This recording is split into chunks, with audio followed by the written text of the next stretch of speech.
Ukiangalia mashida hapo. Wakati hawa wanasafiri kule ndani bila na tunasema wanaruhusiwa kisheria. Mshtakiwa yuko ndani. Mimi naitwa ni Douglas Rite, ni mkazi wa Morogoro. Cha kwanza kabisa ni kuipongeza mahakama.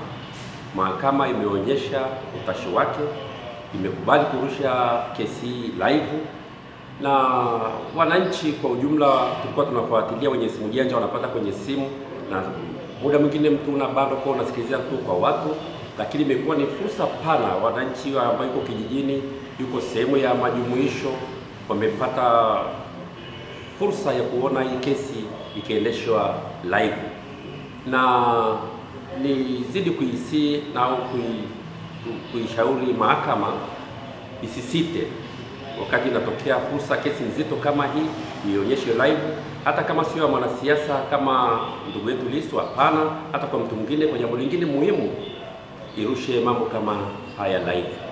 Wananchi watapata fursa ya kufuatilia na kuondoa udanganyifu ambao unatokea kwenye magrupu au kwenye watu kuongea kujazia maneno ambayo yapo. Kwa hapa nafikiri mahakama imetenda haki. Nipongeze mahakama ya Jamhuri ya Muungano wa Tanzania kwamba kuonyesha hii kesi live. Wananchi tumeridhika, wanachama wa Chadema tumefurahi kwamba tunashuhudia haki ikitendeka. Kwa hiyo naiomba mahakama kama muhimili iendelee kufanya hivyo, ni si kwa Lissu tu, ila kwa watu wote ambao wanapenda haki. Hizo taarifa za kuonyeshwa live ilifika usiku. Itakiwa sisi kama wananchi tupewe taarifa hizo mapema ili tujue, na sisi wanachama wa Chadema tupewe taarifa hizo mapema tujue kwamba kumbe kesho mtuhumiwa wetu au mwenyekiti wetu wa chama mahakama imemtendea haki kwa kuonyesha live. Naitwa Barnaba Siokola, maarufu kwa jina la Bana, ni katibu wa Chadema mkoa wa Morogoro. Kimsingi wanachama wa mkoa wa Morogoro, hususan wa Morogoro mjini, tumekusanyika hapa ili tuwe live kuangalia kesi ya mwenyekiti wetu. Sisi tunaamini ni kesi ya kusingiziwa, kesi ya uhaini, lakini tunaamini haki itatendeka.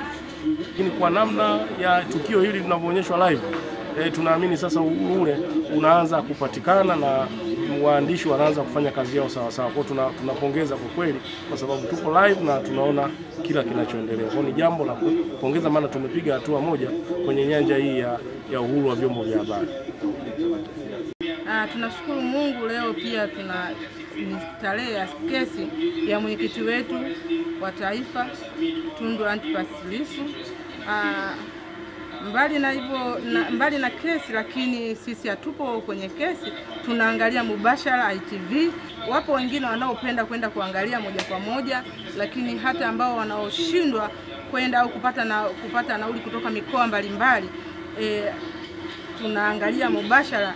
Tunaona ni vizuri pia